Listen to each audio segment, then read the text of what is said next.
అల్లరగాళ్ళు అనమాట. చెప్పినప్పుడు కూడా అసలు ఇదే మాట నాకు ఇప్పుడు గుర్తొచ్చింది. అసలు ఎగ్జాక్ట్ రాజేంద్ర ప్రసాద్ గారిని తప్ప ఇంకోళ్ళని అసలు ఊహించుకోలేము. ఈ క్యారెక్టర్లో వేరే వాళ్ళు ఎవరినైనా ఊహించుకోవచ్చు, కానీ ఆయన ప్లేస్లో మాత్రం వేరే వాళ్ళని ఊహించుకోలేము అన్నారు. బట్ అదే చెప్తున్నాను కదా, నా పాత నేను హీరోగా యాక్ట్ చేసినప్పుడు రోజులు గుర్తొచ్చినాయి అన్నాను కదా. ఈ సినిమాలో నా క్యారెక్టర్ మీరు చూస్తే 100% మ్యాచ్, నా కోసమే రాసినట్టు. Thanks to you.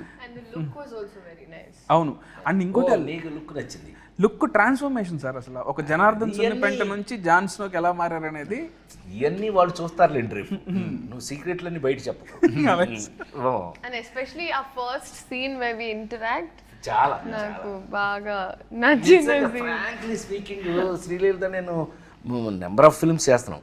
ఇదే కాదు, ఇంకా పెద్ద కమర్షియల్స్ కూడా చేస్తున్నాం, మాస్ జాతర ఇవన్నీ చేస్తున్నాం. కానీ ఈ పిల్ల ఈ సినిమాలో యాక్ట్ చేసేటప్పుడు కానీ ప్రతి సీన్కి she was in the character. అంటే ఆ క్యారెక్టర్లో ఉండటం అనేది నచ్చకపోతే జరగదు.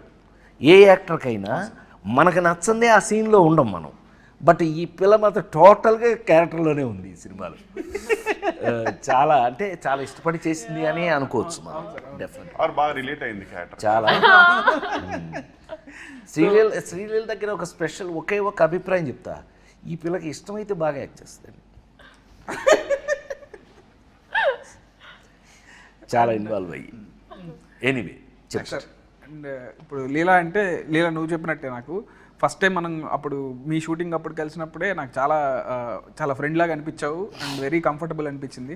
ఎప్పుడైతే ఈ సినిమాలో ఇప్పుడు హీరోయిన్ చేంజ్ అవుతుంది అని తెలిసినప్పుడు ఇక నాకు సెకండ్ థాట్ రాలేదనమాట. నువ్వే వచ్చావు మైండ్లోకి. సో ఈ క్యారెక్టర్ కూడా బాగా సెట్ అవుతావు అని అనిపించింది. చెప్పగానే నువ్వు ఎగ్జైట్ అయ్యావు. ఆ ఎగ్జైట్మెంట్ మోడిఫైడ్ ఇట్, కొంచెం అప్గ్రేడ్ చేసావు. సో తర్వాత మళ్ళీ నీకు తగ్గట్టే అని అనుకున్నాం అండ్ మళ్ళీ మనం డిస్కస్ చేసుకున్నాం. సో యా, అండ్ కిషోర్ భయ్య అంటే అసలు నా ప్రతి సినిమాలో కిషోర్ భయ్య లేకుండా సినిమా ఉండదు. అదైతే నేను ఆయన చేయననేంత వరకు, అదైతే చలోలో కానీ, భీష్మ కానీ, ఈ సినిమా కానీ, చెప్పాడు రాహుల్ రవీంద్ర సేమ్ డైలాగులు. డకాయిట్లు నేను గూఢచర్మలో చంపేశారు. బట్ బట్ ఏదో sir, thank you so much darling. Thank you. ఇప్పుడు వరకు నా ప్రతి సినిమాలో ఉన్నారా లేదా భయ్య? Thank you so much, grateful. 3 సినిమాలు ప్రతి సినిమా అంటే అదే లాస్ట్ సినిమాకి సినిమా 5 years గ్యాప్ తీసినట్టు ప్రతి సినిమా మూడిట్లో ఉన్నాడు. ఆ మూడిట్లో ఏదో ఒక ప్రేమగా 2 మాటలు మాట్లాడుతున్న మాట్లాడినివ్వరే అసలు.